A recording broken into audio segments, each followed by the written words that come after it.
it just gets really defeating, as you're like, oh, look, we have $1,000. And like, if we keep this up, we can go home and maybe each have $1,000. But then you're like, oh, then the transmission went out and now we have $0. So that just starts to eat away at you a little bit.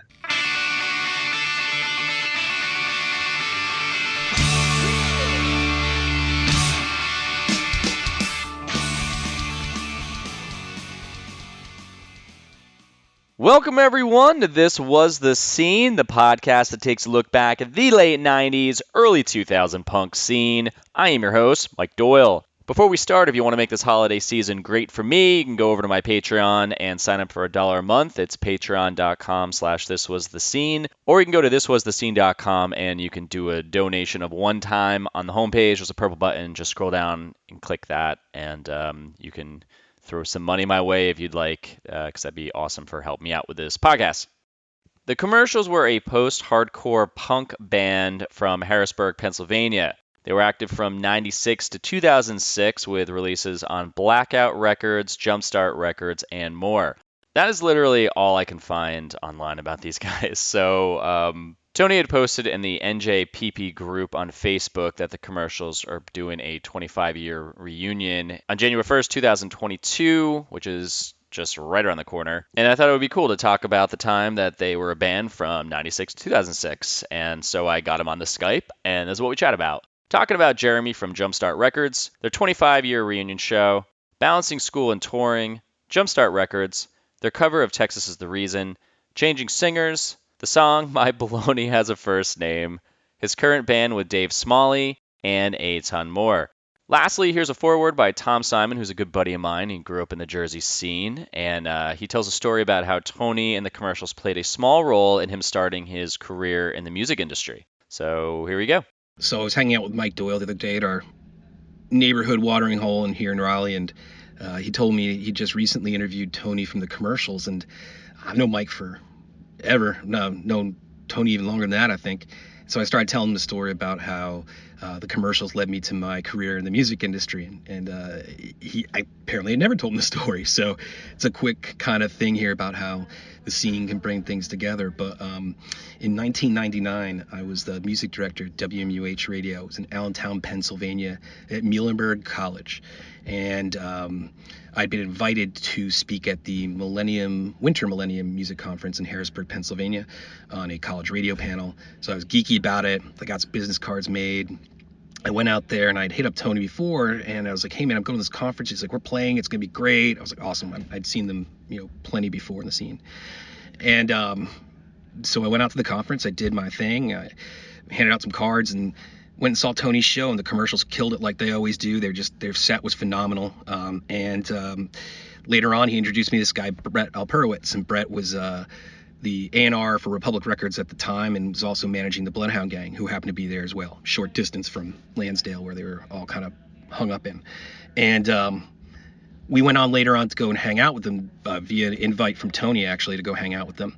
And we went to this hotel, and Evil Jared's fishing garbage bags of beer through the window since it was being kept cold outside there in that February night in Harrisburg. And I got a chance to talk to Brett, which led to an internship at Republic Records, which 2 years later led to a job at Universal Records, where I worked for about 10 years before I moved to Raleigh, North Carolina.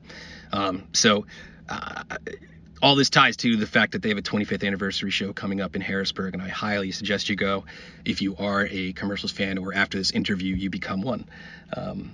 But the scene's always been great, I think, to all of us in so many ways, and this was just kind of a cool tie-in to it. So I'll let Tony correct anything in comments later on in terms of my memory. It's a little gappy at 42, but y'all enjoy the interview, and thanks for listening.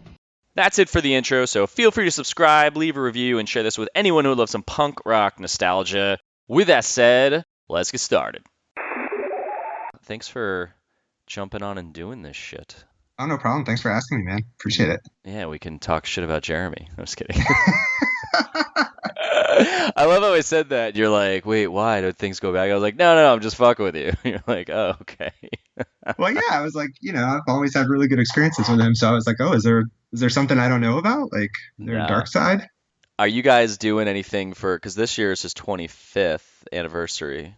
Right. Are you guys like involved? Because I know he's going to do something with it, but he didn't really say. It's like on the website. Are you guys doing something with this?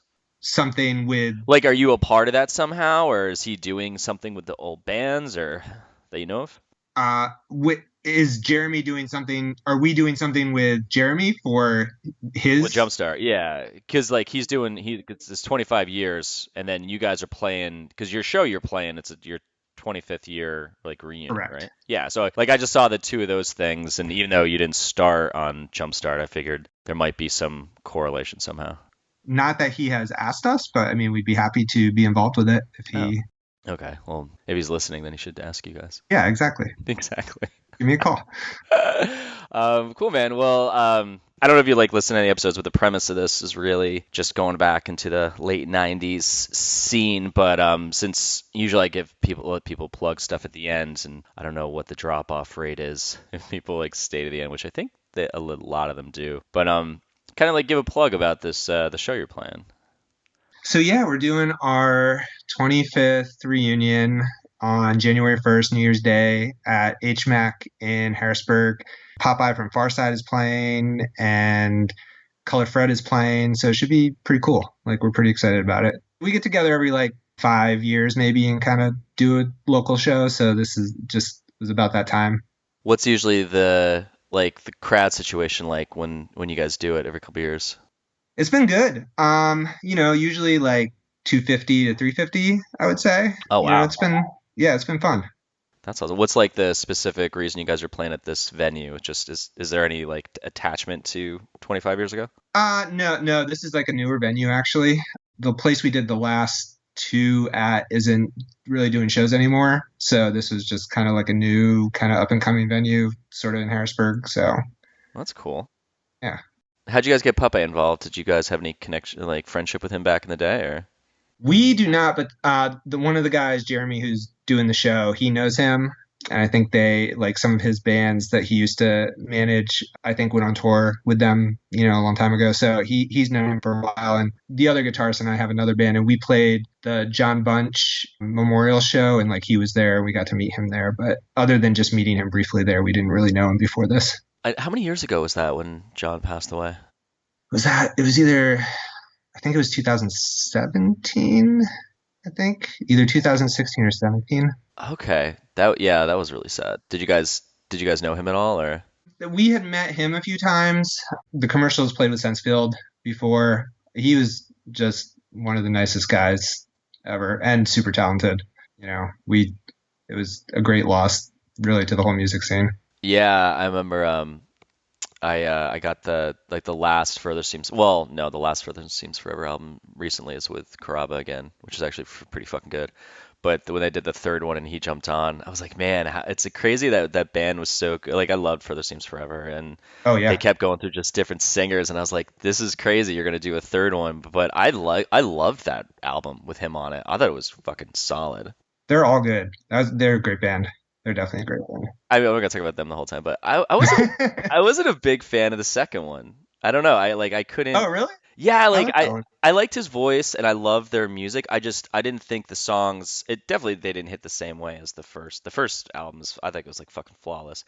But the second one, I was just like, I just can't get into it. I don't know. But I'm not going to talk about that the whole time. I'll be interviewing a band. I was interviewing Travis from Piebald, and we were talking about Cave-In, and he's like, wow, I didn't think we were going to talk about Cave-In. This is great. I was like, no, we'll talk about your band, trust me. But I kind of like the perspective that people have of bands back in the day, because we all have our opinions about that music, that the scene that we were in, or the bands from then. And I always like to hear, just people shooting the shit about that. Oh, sure. Yeah. But all right, cool, man. So let's go back in time and let's talk about, because Harrisburg is where you guys started, right? Or you guys grew up? Correct. Yeah. So how did you guys get involved in the scene? Like, I was asked this: did you personally get involved before you were in the band, or is the band the reason that you got involved in the scene?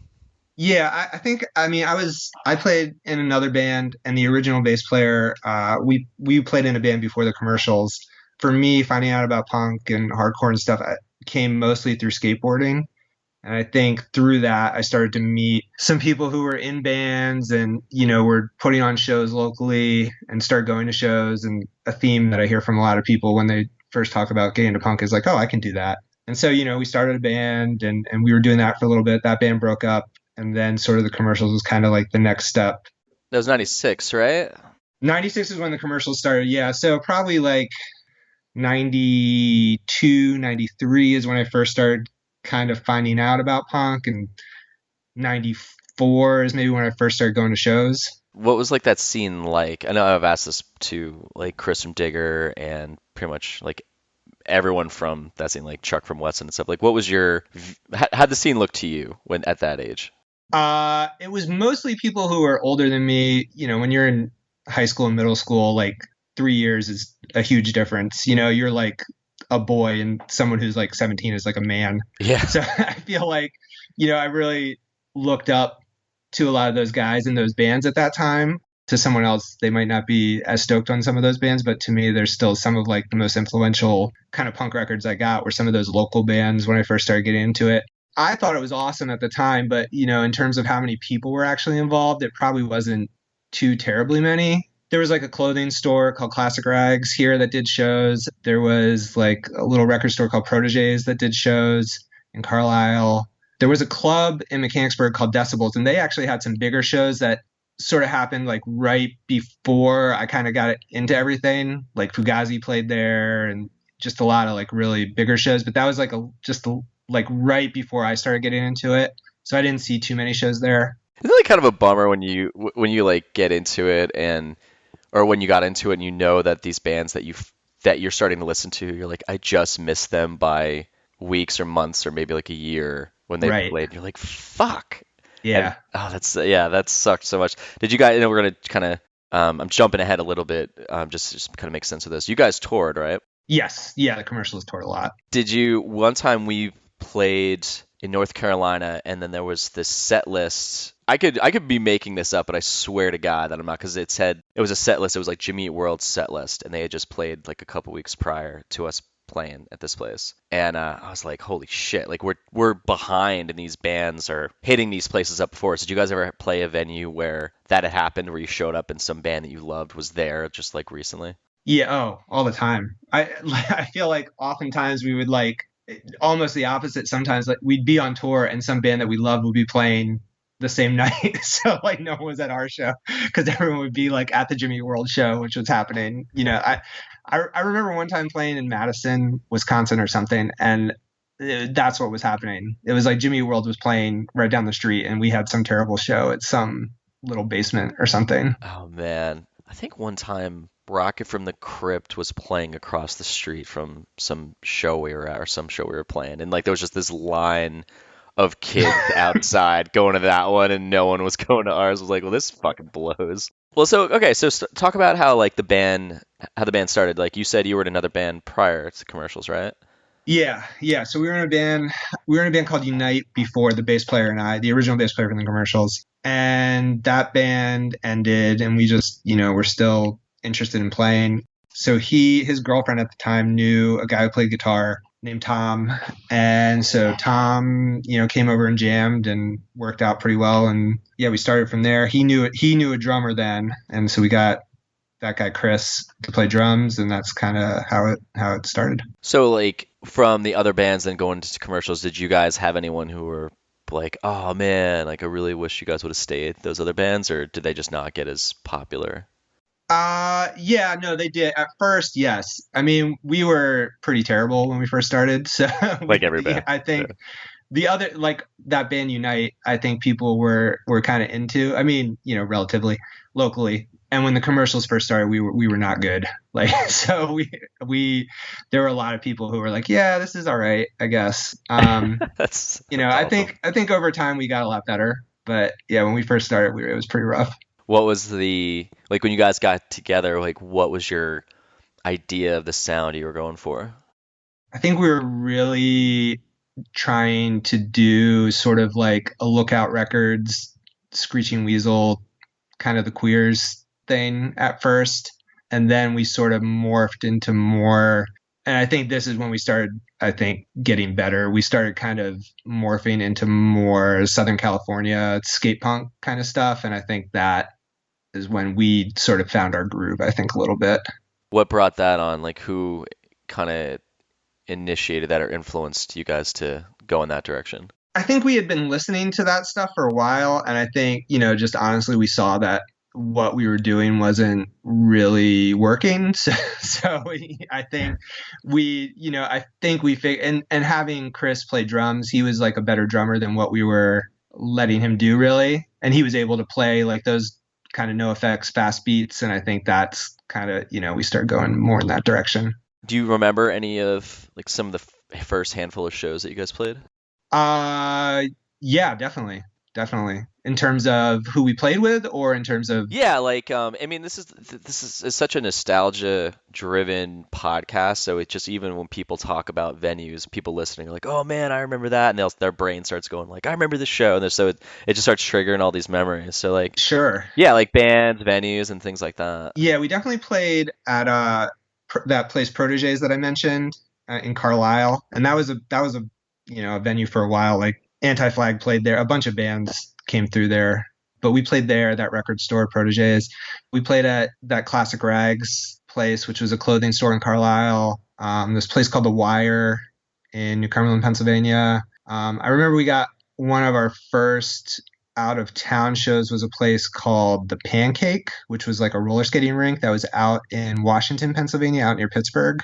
Those are some of probably the first few shows we played. Did you guys play a lot of shows with like Weston, Digger, Overdrives, Dawson High? Like there's a lot of like bands that I've interviewed or that I remember from back then. Yeah, I mean, we never played with Weston. I think Weston had like gotten pretty big by the time we were like really getting ready to do stuff, and they were a little out of our league, I think. We did play a lot with Digger, and Chris actually booked us for a while. He was our booking agent for a little bit. Oh wow. Yeah, so we did some tours with Digger. Like we were pretty good friends with Digger. We played with I think actually that show at the Pancake was with Dawson High, because the one guy from Dawson High was playing in Juliana Theory for a while. So what was like the first release you guys did? Like what labels and on did you guys self-release? So the first thing we did was a demo tape that we self-released, and that we, sold some of those, I guess. I don't know. And then then we did some songs on some comps and things. And then the first real thing we did was we did like a split CD with this label from Colorado called Renapig Records. And that was sort of the first thing we did. Yeah, I have that up on Discogs. You guys don't have a Wikipedia. Yeah, that's true. You should do one. It helps me. Tried to do. I don't know what I'm doing with that. I tried to do one and didn't get approved. I know. I have like a bunch of tabs open with some stuff. I have like your Jumpstart Records has a Bandcamp, and you guys have your album 20 Years Tonight is on there. Okay. Mm-hmm. So I'm sure you're seeing a lot of royalty checks from that. Yes.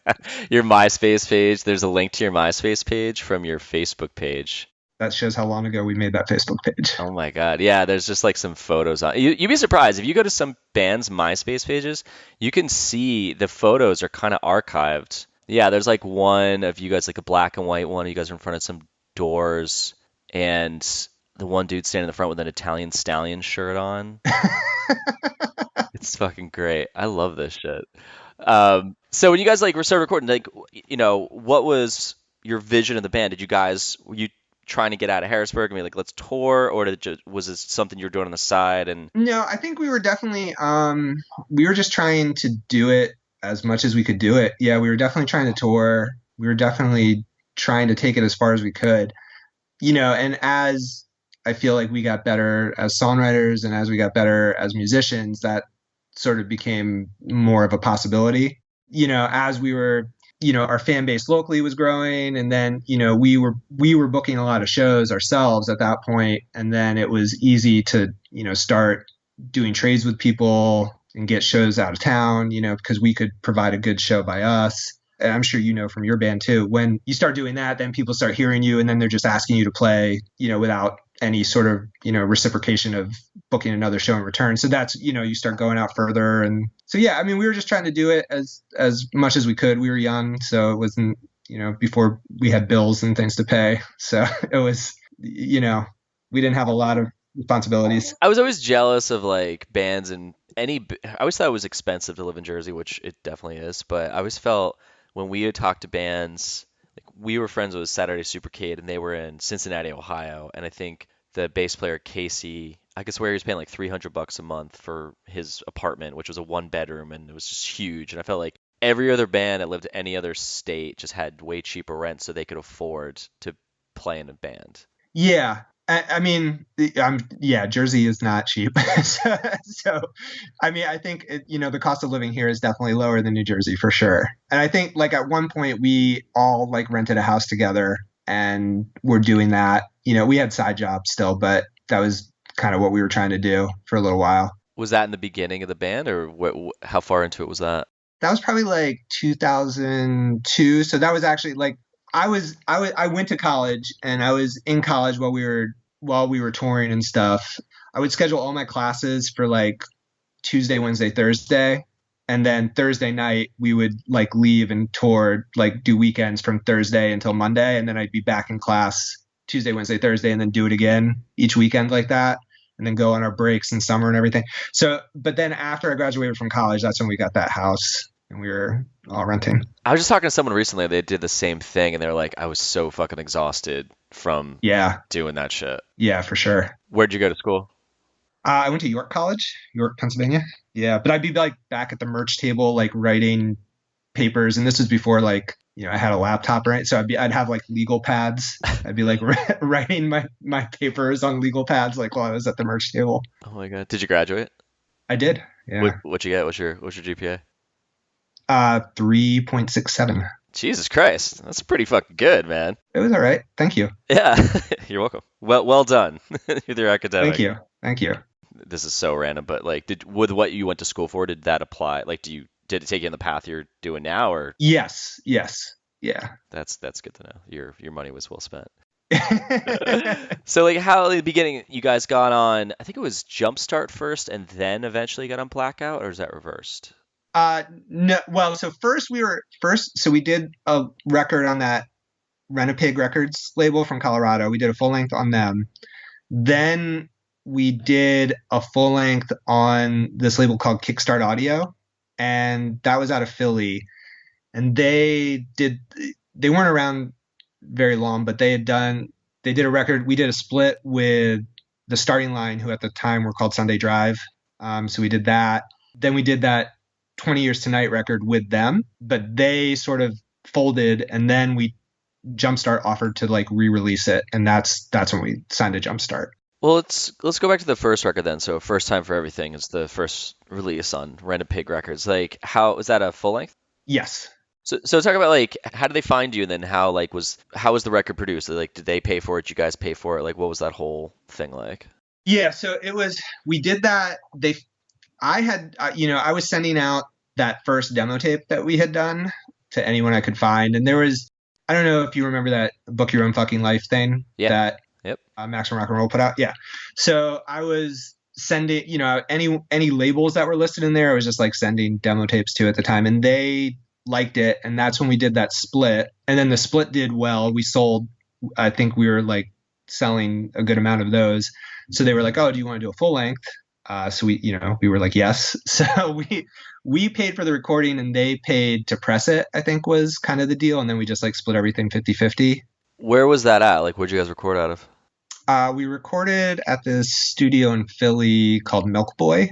But yeah, I forget how we found out about it. So like, when you guys got that out, and then did you guys start touring then? We did, yes. When that album came out, we did tour, which was pretty awful. Why? And, wait, why was it awful? First tour. Oh. It was us in this band. It was actually like the guy who ran the label, his band from Colorado, called Blight. And we did like an East Coast tour with them. And our van broke down. It was Blight's van, and I think they had paid like $1,000 for it. It was like a 1980 Dodge Ram, and it just like completely died in New York.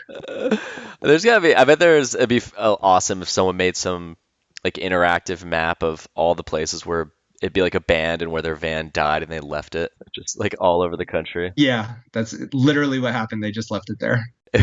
We broke down in Indiana one time, and the thing just was dead. So we just got brand new tires. So we took the tires off and put them in the U-Haul and the Ryder truck. We're like, dude, we just spent so much fucking money on this shit. We're not leaving this here. This super random sketch guy and like this farm or whatever the fuck it was, junkyard, like the middle of nowhere.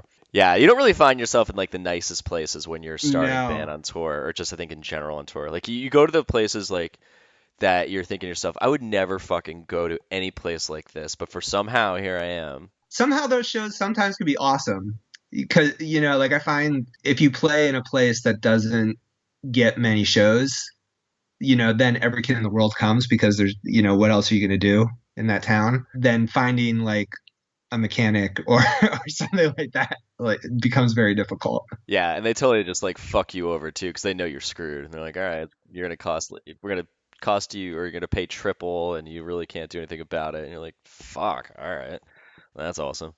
So in '98, it says that you put out your first full length on first time for everything on Rent a Pig. Right. Pretty much like '98 is when the '90s scene really starts to pop off, and it's like Warped Tour and all that shit, so it starts becoming like big, and then eventually in 2000 it starts to transition, which we'll talk about because you guys broke up officially in 2006. Right.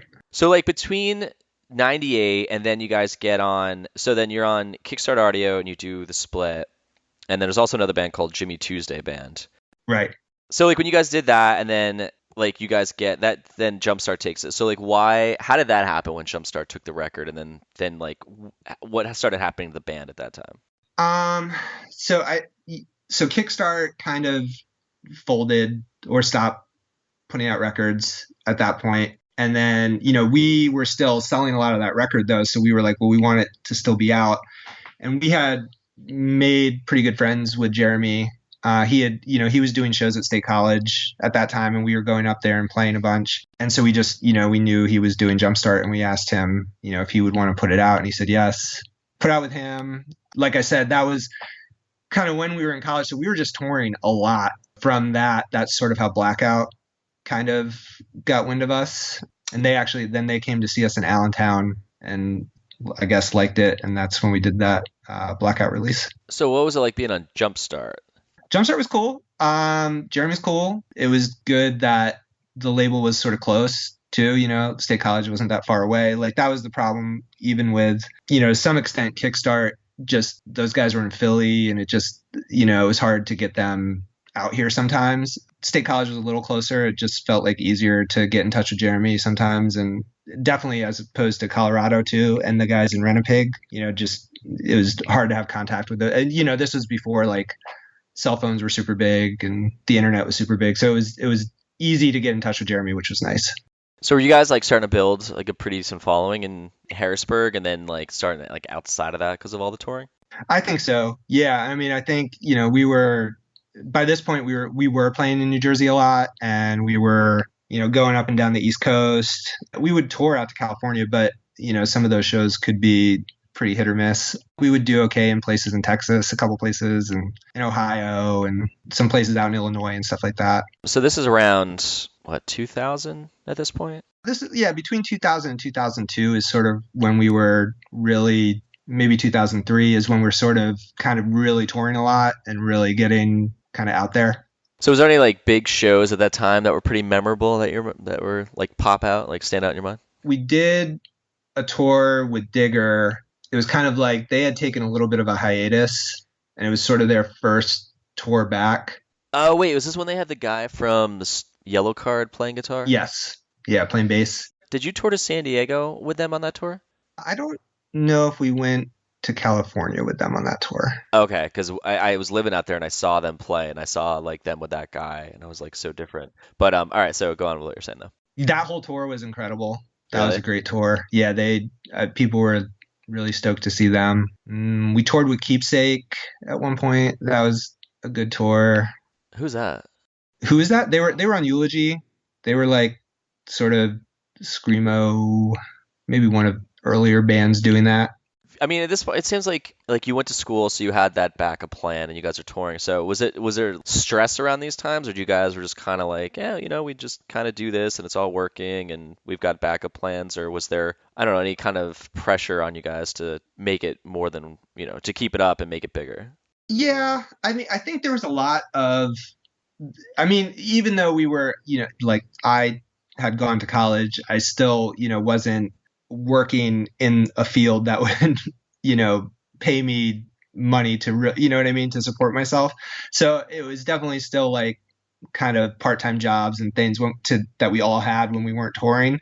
So, I mean, there was definitely, some financial stress. None of us were married. None of us had kids. Our costs were pretty low, but it's still, there was still some pressure. And I think a lot of it maybe was self-imposed because, around this same time, a lot of bands that we were friends with were starting to get kind of noticed and picked up. And so it was sort of in bands that, maybe had come up kind of like after us. So there was sort of that, it's jealousy to some extent, I think, saying, oh, why aren't we kind of getting these same opportunities? Or I think a lot of bands go through that. So, I mean, yeah, there was some stress. There was a little pressure. Do you ever like have that where you take a look back at yourselves and think, all right, like these bands are coming up, they're getting more popular than us. Like I never thought about doing this back in the day and say like, well, because I did the same thing. I was like, well, fuck that band because we've been doing this for so long and stuff. But I never sat back and said, well, maybe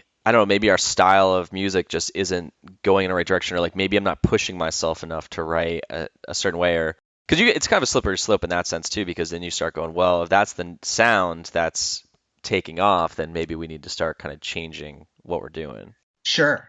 Yeah. And I mean, I think we were, you try to incorporate that a little. And I think, if you listen to our records, there's definitely like there's a change from records we were recording in 1996, 97, 98 to where we ended up, 2004, 2005. Yeah. And I think a lot of that is sort of based on not only what we were doing and just our proficiency, but also what was happening around us at the time and what our contemporaries were doing, I think to some extent. But yeah, I mean, you're also young. And so, getting super introspective is not something young people are known to do. So, yeah.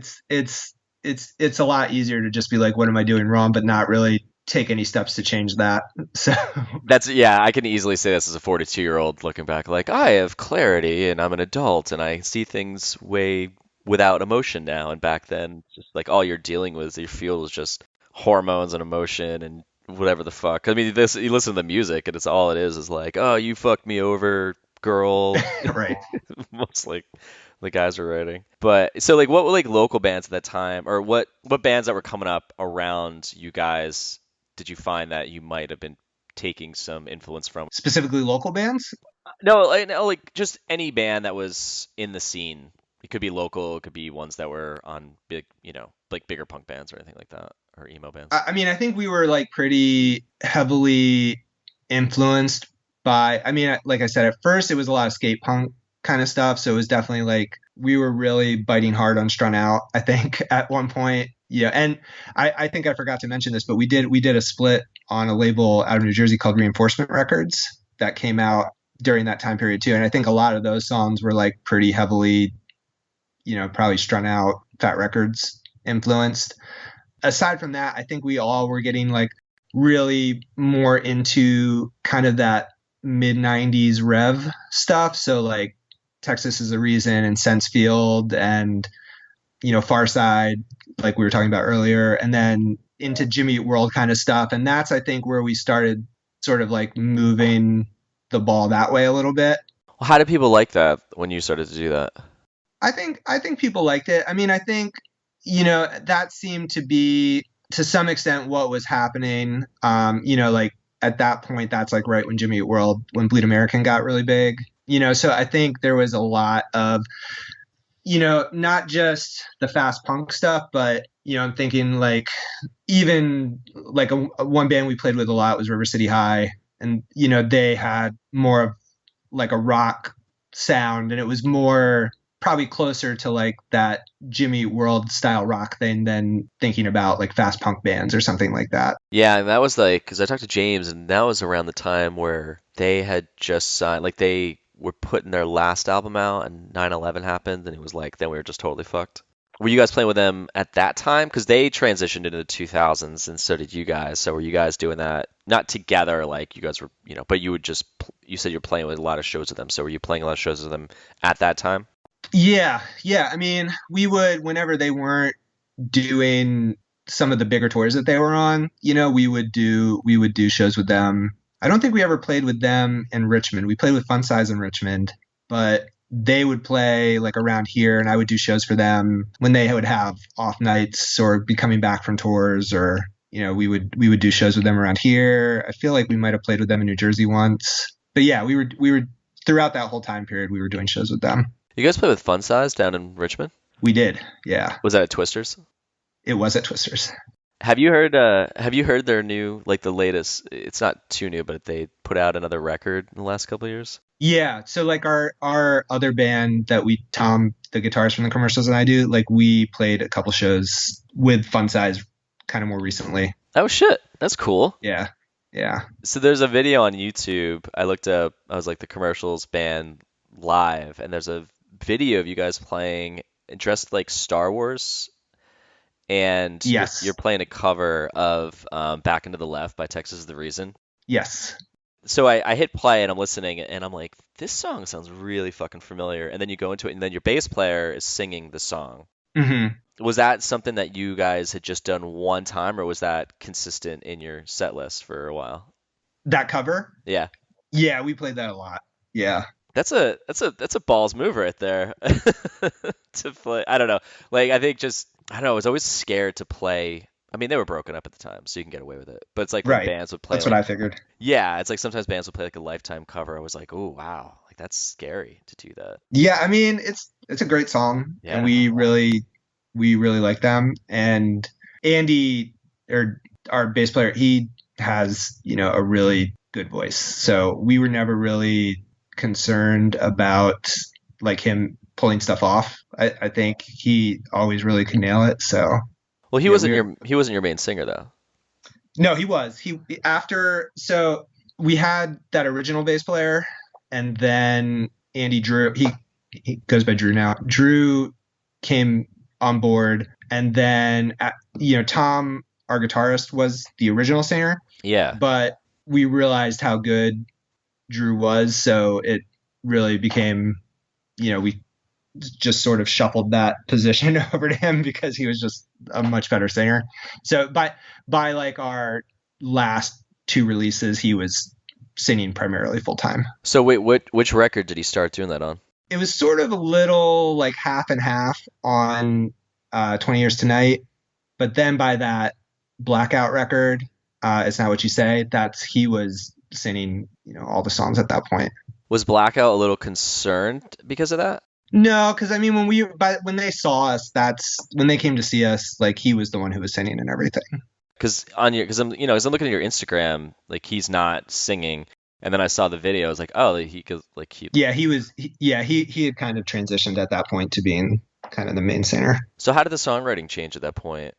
When he joined, or when he started singing? When he started singing, like because who typically wrote the majority of the songs? We usually wrote everything together. Usually, most oftentimes, Tom, the other guitarist, would come with sort of a riff, and then we would just kind of flush it out all together as a band. So, I mean, it probably was not the most efficient way to write songs, but that's typically how we did everything. So we didn't really, very rarely did someone come with, sort of a fully formed idea. But in almost every instance, we would write the music first and then write the lyrics and the vocals after.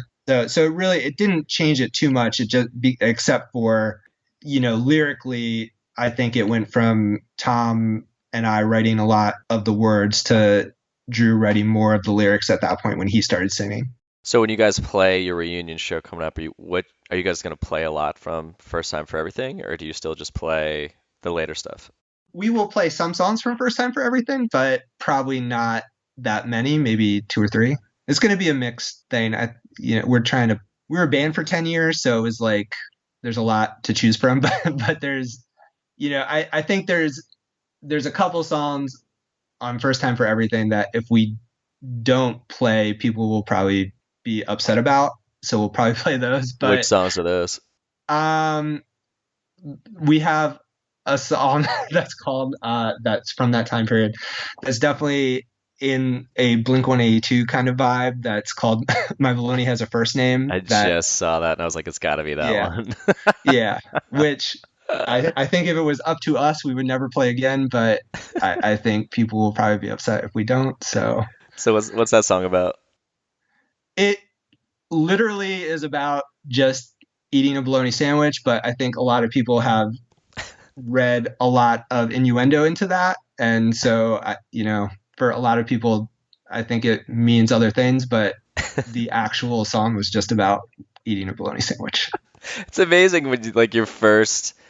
I mean, some bands when they start off, they're just testing the waters and just writing shit, and it's like, okay, well, this won't even potentially get on a demo, like a demo tape or whatever. But you guys did a full LP, and you have a song like that, and then later on, the songs sound more serious. So it's such a funny, like, what's the word?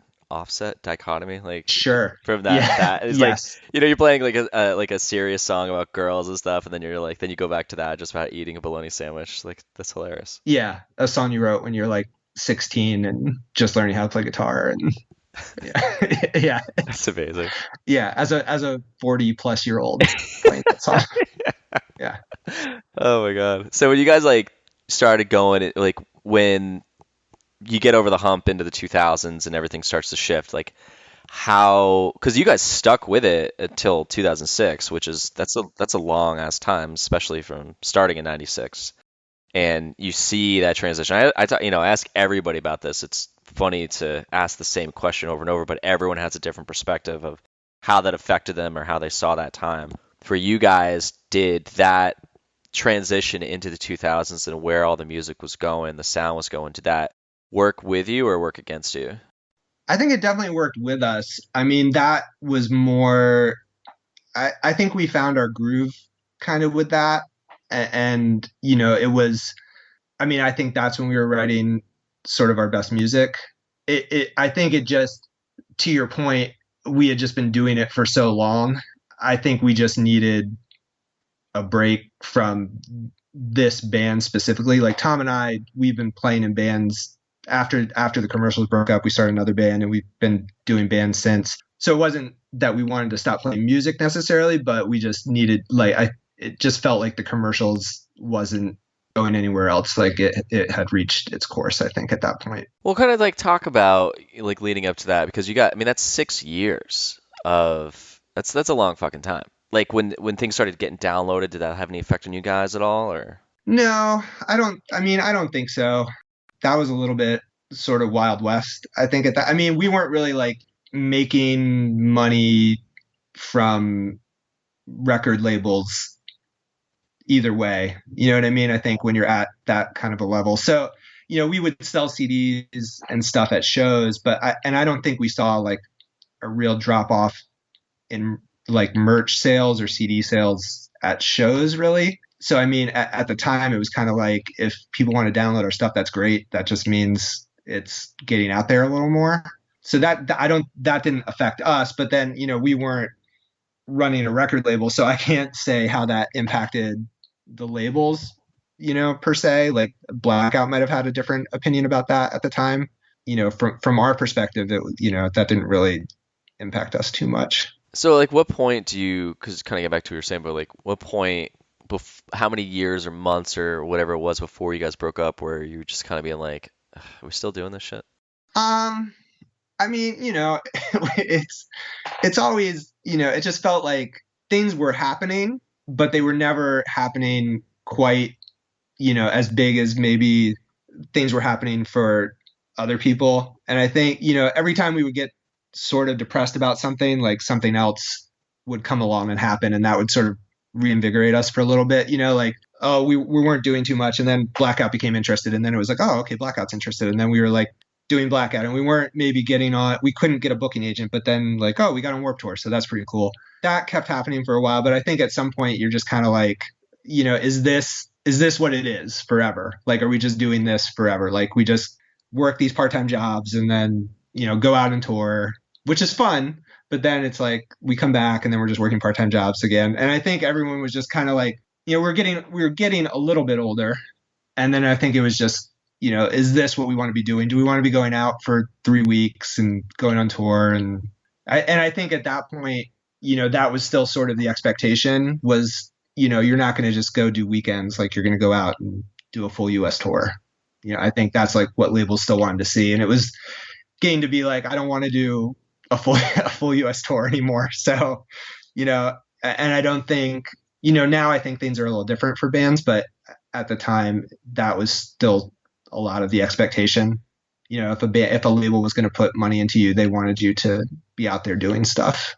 Was there anybody in the band that was like really against it? So every time you guys would go out on tour, they were like, you're like, man, they're just bummed out the whole time and just kind of bringing us down, or No, I mean, I think there were, I think all of us had that to some extent at points on tour. I mean, there was one tour specifically where like the van broke down, like just something would happen and then we would get it fixed and then we would have like a string of good shows and make a bunch of money and then something would happen to the van again. And then like all the money that we just made, we'd have to put back into the van. And that happened for like 3 weeks straight. Like it was every 3 days, something would go bad with the van. So that, it just gets really defeating, as you're like, oh, look, we have $1,000. And like, if we keep this up, we can go home and maybe each have $1,000. But then you're like, oh, then the transmission went out and now we have $0. So, that's that kind of, that just starts to eat away at you a little bit sometimes.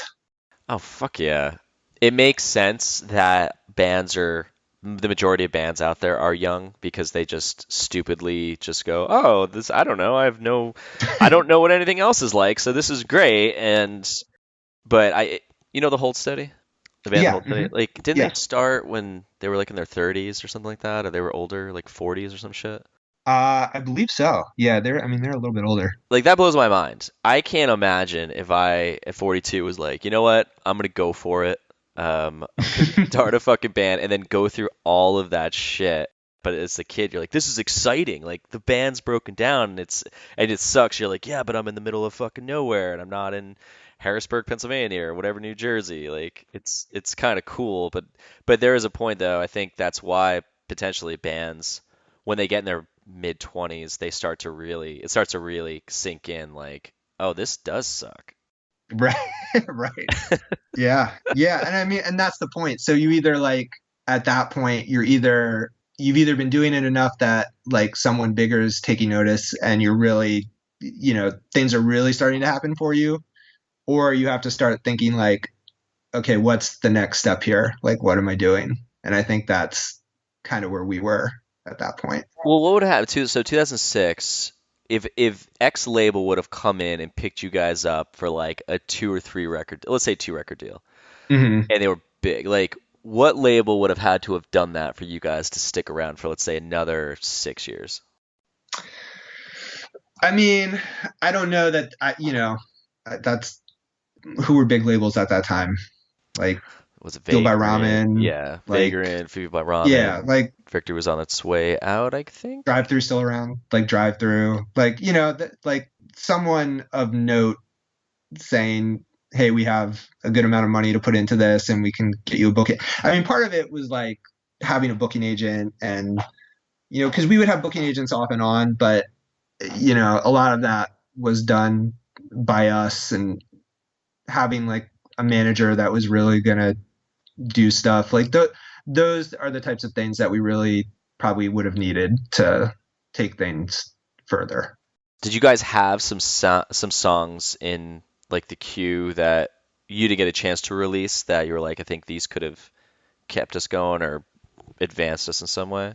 Yeah, we did end up releasing them sort of after the fact. That's that Summer Jams LP that we put out. Those were like all the songs that we were working on kind of like right when we broke up. Who put that one out? We just put it out ourselves because we weren't really band anymore. So Is it like online somewhere now? yeah. I mean, it should be. I think it's on Spotify and Amazon Music and all that stuff. Yeah. Oh, because I didn't see it on Discogs. So who made the final call at the end? I think our drummer quit, and then that was sort of, we like had a couple auditions, and I think having auditions with new drummers is what sort of, I think, drove Drew to quit, because he was just like, I don't want to do this again. So Yeah. then, because Dan, our drummer at the time, was really good, and I think when he left, that deflated Drew to the point of like, it just felt like we were starting over, and who were we going to get who was that good. And, he's probably right. So I think that really, then when he quit, we were just like, okay. Tom and I weren't ready to be done playing music, so we started a new band after that. So what was the new band you guys started after that? It was called Safari So Good. So how long did that last? That was maybe like 3 years after that. Did you guys tour in that band? We did a couple tours. Yeah, they were smaller. Our singer actually quit to join the Color Fred, and he was playing guitar in the Color Fred then. So that's actually that's why that band ended. Oh, okay. Interesting. Is that so? Yeah, because Fred had left Taking Back Sunday and then started that band, right? Right. That's right. What was the Breaking Pangea was his first one. Mm-hmm. Interesting. So like when that happened, because you said you still to this day are playing in bands, right? Yep. Mm-hmm. So has each band since then just been like kind of downgraded as far as what you'll do and how many shows you'll play and things like that, or like like what's the energy like with those bands? Well, I mean, I think Safari So Good, we were still really trying to like do something with that. We did another band after that called In Wilderness that was kind of indie rockish. That we spent a lot of time practicing in that band, but didn't actually play that many shows. Why'd you play those shows? There was like, we were trying to be two, like we had 2 drummers and like 4 guitar player. It was like a whole thing. It was just, and a violin player. It was hard to finagle that whole thing. It was like more of a project, I guess, is what it turned out to be. Then we had a band called Very Americans, and we put out a record on Eulogy. And but at that point we were older. I don't think we had plans of like going on some big, huge tour, but we were just trying to, do what we could with it in the time we had. And now we play in a band called Don't Sleep, which is with Dave Smalley from Dag Nasty and Down by Law. Oh, wow.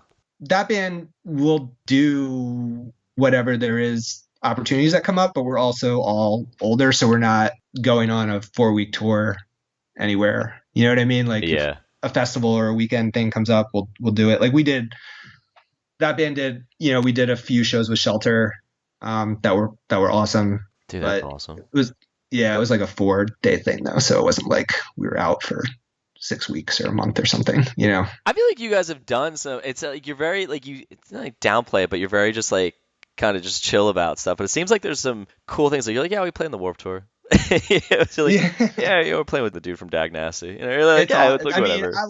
I won't downplay that. Like being in a band with Dave Smalley is pretty awesome. It's like me being 14-year-old me can't believe it, like on a daily basis. How did that come about?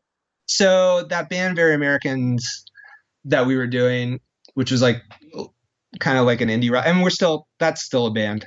We just don't play very much, but that we were just doing a show and we saw that Dave was like doing acoustic shows, around, and we saw that, we knew he lived in Virginia. So we just asked him if he wanted to play the show, like just the show we were doing locally. And he said, yeah. Then we were like, oh, while you're here, do you want to do some Dag Nasty songs while you're here? And he was like, yeah, that's great. Let's do it. So we played a couple Dag Nasty songs with him and it was awesome. And then he was like, yeah, I have some shows coming up. Would you guys want to come and be my backing band? And we were like, yes. Wow. So there were a couple shows that we did where we were Very Americans. The band was Dave Smalley's backing band to play some Dag Nasty songs. And then from there, we had done that for a little bit and we were like, not to Dave, like we all talked and we're like, why don't we write some new songs and just send them to Dave and see what he thinks? So we were super nervous. We got together, we wrote a couple songs and we were just trying to like channel Dag Nasty as much as we could. And, we sent them to him and he was like, oh, these are great. Yeah, let's do this. So he sang on them and we started a band kind of from there. That's crazy, man. It's super crazy. So he lived in Virginia, and then do you live in Virginia too? No, we all live in Harrisburg. Do you get together and practice? Or you just send digital songs to each other? Yeah, so we would just send stuff to each other. We've only ever, or he would come up here periodically. It's like, maybe like 2 hours. Yeah, we've only ever had one actual practice together. Really? Yeah. Wait, so like you wrote the songs, you sent to him, and then he just added his vocals to it and sent it back to you guys, and you're like, cool, now we have X amount of songs. That's how we did the first amount of stuff. The last full length that came out last year, we wrote some of the songs that way, and then some of them like he wrote and had some ideas, and then we kind of like worked on them in the studio together when we were recording. Does that like I feel like if you are teaming up with someone who you look up to, like do you go all in with the typical style that you have of writing songs, or do you hold back a little bit because you're like, I don't know how to contribute to this fully? No, I mean, I think no. I mean, I think we wrote songs how we would normally write songs. I think though, we're cognizant of how we want things to sound, but we're also aware of Dave's experience and everything he's done. So if he's like, we send him a demo and he's like, I want to do this chorus twice instead of once, or let's shorten up that beginning, or we definitely are not opposed to listening to his input. So you know what I mean? Like Yeah. if he has ideas, it's definitely, we take those very seriously, and we're not. I mean, we're we're writing demos, so I mean, we're not married to anything we're doing. If someone has another idea, it's fine. And he's usually not there, so if he has thoughts about it after the fact, then we're definitely okay to change things. If I was like someone like him, and I would just test the waters and fuck with my band like that, and I would just because if I saw they were like yeah, and like maybe they were a little shy about stuff, I would start suggesting the most asinine, stupid shit that didn't make any sense to see what they say, and they're like, yeah, and you're like, yeah, I want to have like circus style music here, and they're like, uh. He could have very easily have done that. I think he could have very easily have done that. Oh Yeah. my God, it's amazing. Well, cool, man. So we just like hit over an hour, so I'm gonna start wrapping this up. When you said the Warped Tour, I just want to kind of go back to that for a second. Sure. Did you guys just kind of jump on a couple local stages, or did you follow it? Yeah, I mean, we did. Yeah, it was all like the small. I think we did it 3 years, and we played the Kevin Says stage each time. So that's like one of the smaller kind of local stages. But I think one year we played just one show, and then 2 of the other years I think we played like 2 or 3 shows. Did you get to hang out backstage then all day and like go and hang out with bands in their tour buses and stuff, or did you have to get kicked out and just go into the Yeah, so the crowd? first year we weren't allowed to go backstage, and we may not have been the second and third year either, but we did. We saw bands, but we didn't go on anyone's tour bus for sure. But it was definitely we just didn't want to get in trouble. I think a lot of the times, like we were just happy to be there, so we weren't trying to like do anything to get kicked out or to get anyone mad at us. I feel like that would have been one of those situations where if you're backstage and you go up in a tour bus, it could have gone either way, where like you meet up with a band that you love and they're just like total assholes, or they're like Right. fantastic. Cool, man. Well, I am gonna wrap this up. I was in with two questions. First one is, what would you like to plug? It could be about something you're doing. It could be about what a friend's doing. It could be both. I would say, depending on when this is coming out, I would say, I'd like to plug that Commercials reunion show on the 1st. So if anyone is around the Harrisburg area or can come on out, it should be fun.